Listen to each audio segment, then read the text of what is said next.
All right.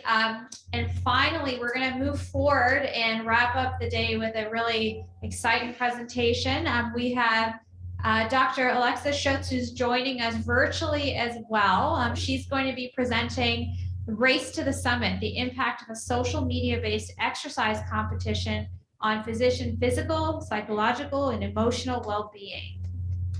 Thank you all for being here, and thanks for staying this late in the day. I know this is the last presentation, so hang on for like 10 more minutes and then you can go get some dinner and hopefully some drinks on the Cinco de Mayo. So we're going to start off. Hello, everyone. My name is Alexis Schutz. I'm a PGY4 at the University of Oklahoma.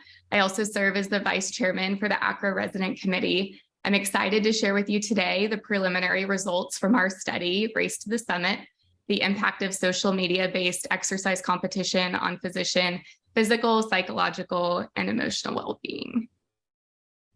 Oh, I'm trying to get, there we go. All right, oops. Sorry. Okay, so as we all know and have probably experienced firsthand, burnout among all physicians is increasing, especially after COVID, due to the increased demands of non-clinical duties. In addition, there are now more options for virtual platforms, which can create isolation individually and within our field. Our jobs as oncologists require emotional and physical strength due to the heavy ongoing demands from our patients with terminal illnesses. Finding a balance between work and life takes time and effort, and this project was aimed to help with that. The ACRO racing team was born last year in 2022 as an inclusive group of radiation oncology residents and attendings in order to form a community to work out together, but it only included Peloton rides. This year, we expanded our race from last year to include all forms of exercise or wellness activities. Registration for the race was open to all members in the field of radiation oncology, including SEAL members, industry members, residents, and attendings.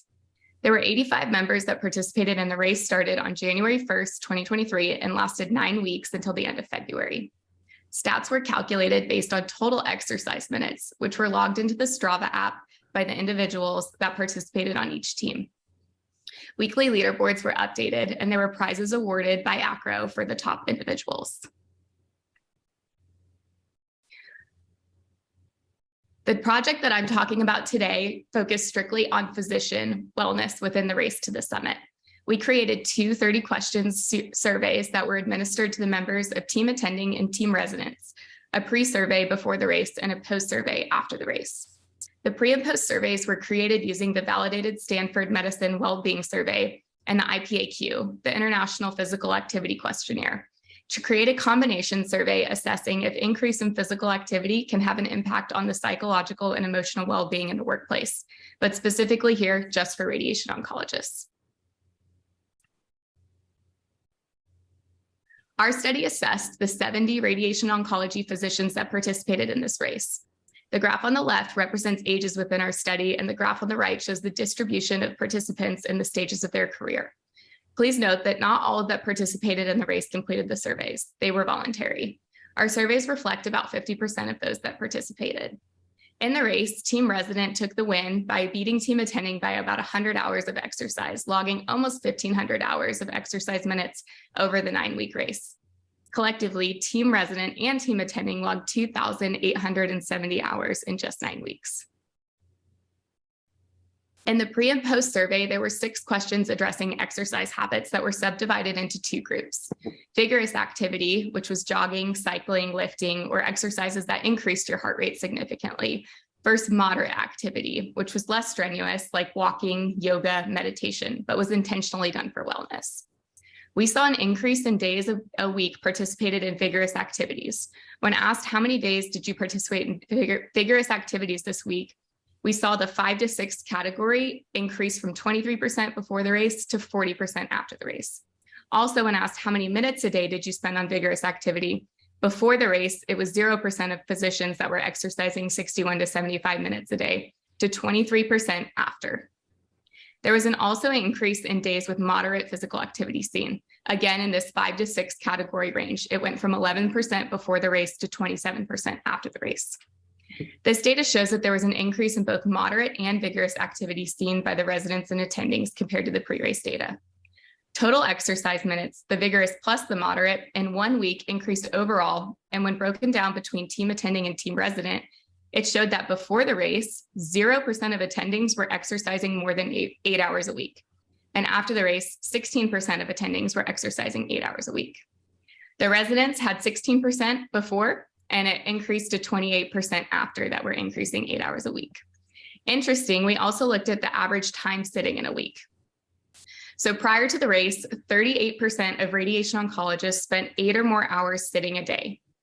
After the race, only 8% spent 8 or more hours sitting a day. And the trend was seen to decrease for residents and attendings, but it was more drastically seen on team attending, that after the race, 0% of team attending was spending more than 8 hours a day sitting.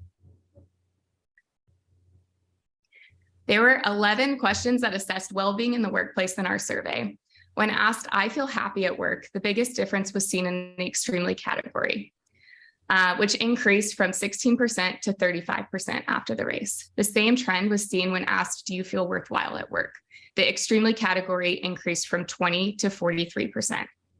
Only 9 physicians reported feeling not at all physically exhausted at work prior to the race, compared to 32% after. There seems to be a correlation here with increasing physical exercise and decreasing the amount of feeling exhausted at work. Again, this pattern was repeated when asking about feeling emotionally exhausted at work, which went from not at all or very little, 45% pre-race, to 63% after the race. Lastly, 42% of physicians answered that they felt extremely motivated by their peers, compared to 9% prior to the race. So the trends in this preliminary data point to increasing physical activity, showing an increase in happiness and feeling more worthwhile at work, and showing a decrease in time spent sitting a day and a decrease in physical and emotional exhaustion in the workplace for both residents and attendings in the field. 97.4% of physicians said they'd like to participate again in next year's race, and 82.5% said they would recommend this to other physicians. There were some limitations of our study. So obviously this was a voluntary race, so probably some self-selection bias here. Those who like to do physical activity are probably the ones that signed up. Also, there was no identifier on our surveys, so there was no way to link our pre-survey with our post-survey to make sure that we were analyzing the same person in the data. So where can we go next? We obviously need to continue to address physician wellness and burnout, especially in our small field. We hope to have a full statistical analysis on this data with goals for a manuscript to share our results with other specialties and the impact of physical activity and what it can have on physician wellness.